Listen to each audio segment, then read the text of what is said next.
안녕하세요. 평택차변 벼락대 신도영합니다. 반갑습니다. 선생님, 네.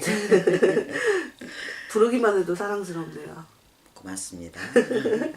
그, 선생님, 제가요, 사람하고 갈등이 자주 생겨요. 근데 왜 생기는 건지, 어떻게 하면 갈등이 안 생기게 되는지 참 궁금해요. 이게 갈등이 생긴다는 거는 서로가 원하는 게 있다는 거거든요. 서로가 원하는 게 있으니까 서로 원하는 대로 안 되니까 갈등이 생길 수밖에 없는 거죠. 쉽게 말하면 나는 이쪽으로 가고 싶은데 지는 저쪽으로 생각을 하고 있거든요. 그러니까 갈등이 생길 수밖에 없잖아요. 그죠? 그러니까 상대가 무엇을 원하는지를 먼저 알아야 갈등이 생기지가 않을 건데 상대에 대한 배려가 없다 보니까 갈등이 생길 수밖에 없는 거죠. 어려워요. 어렵죠. 근데 이제 이런 게 있어요. 우리가 이게 예를 들어서 남녀가 사랑을 한다면은 같은 한 곳을 바라보고 가야 되거든요. 네. 그냥 이유가 없이 똑같은 것을 바라보고 똑같이 걸어가야만이 그게 사랑의 결실이 이루어질 수가 있는데 남녀 간의 갈등이 제일 많이 생기죠. 네. 근데 그 갈등이 왜 생기느냐.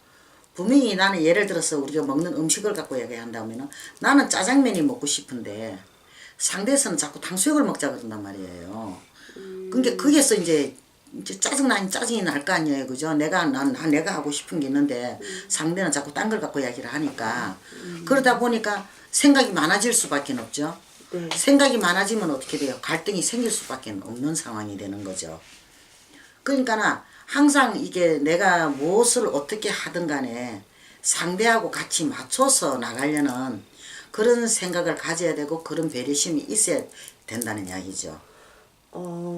그 배려심이 참 어려운 것 같아요. 어렵죠. 쉽지는 않아죠. 근데 네. 갈등이 생기게 된 원인 중에 하나가 뭐냐면 저는 저 사람한테 관심을 이만큼 주고 있어요. 네. 근데 이거가 갈등이 되더라고요. 그게 문제가 되는 거예요. 왜요? 나는 이만큼 준다는 거 생각 자체부터 가지고 있으니까 뭐 상대한테 원하는 게 있을 거 아니에요. 네. 그만큼을 원하잖아요. 그만큼을 원하는데 그만큼 원하는 대로 안 되다 보니까 갈등이 생기는 거죠. 서로가 너무 원하는 게 많으면은 그건 자동으로 갈등이 생길 수밖에 없는 거예요. 뭐든지 적당선이 있다 그랬잖아요. 상대에 맞춰서 우리가 발걸음도 보폭도 같이 맞춰서 걸어가야만이 제대로 갈 수가 있는데 앞서거니 뒤서거니 하다 보면은 서로가 이 갈등이 생길 수가 있다는 이야기죠. 그럼 아예 무관심해버리면 되나요? 아니요. 너무 무관심해도 그게 문제가 되는 거죠. 뭐든지 적당한 게 좋잖아요. 적당한 선에서 적당하게 해 나간다면은 서로가 좋은 관계가 유지가 되는데 너무 지나치게 막 간섭을 하거나 지나치게 그냥 막 이게 뭐라고 그래 알려고 하는 거 있잖아요. 상대에 대한 것을 네. 막 파고 들어가고 말려고 하는 거 그 자체가 갈등을 생기게 하는 거예요. 근데요, 선생님, 되게 말씀 적당하게 쉽게 하시는데 네. 이게 제일 어려운 거 아니에요, 사실?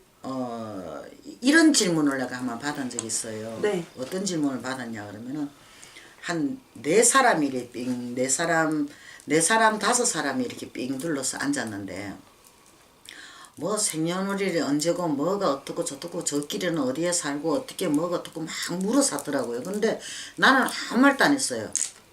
아무 말도 안 하고 그냥 자기네들 이야기하는 대로 가만히 쳐다보고 있었는데 이제 그 사람들이 다 가고 난데 한 사람이 남았어요. 그 한 사람이 남아서 나한테 뭐라고 이야기하냐면 선생님은 참 이상해요 그래요. 왜 이상하냐고 물어봤더니 왜 아무것도 안 물어보고 궁금해하지 않느냐고. 그래서 내가 하는 말이 그랬어요.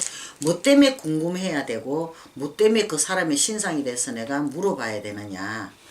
내가 그 사람에 대해서 알려고 한다 보면은 자동으로 자연스럽게 알 수 있을 건데 알아질 것인데 내가 왜 성급하게 그거 갖다가 미리 그 사람이 뭐 너는 생년이 언제 됐냐 생일이 언제냐 너는 어디에 사고 무엇을 하냐 그게 왜 갑작스럽게 한꺼번에 다 궁금해가 그 사람에 대해서 알려고 하느냐 이거지. 그는 사생활 침입밖에 되지 않는다. 그 사람에 대해서 뭔가가 좀 더 알고 싶을 때는 그냥 자연스럽게 알아가면 되는 것이지 구태여 한꺼번에 그걸 모든 것을 알아가지고 내가 판단하고 그것을 막 그거 알려고 하고 이거 자체가 나는 아니라고 본다고. 이게 인생살이가 다 그게 맞춰서 가는 건 아니거든요.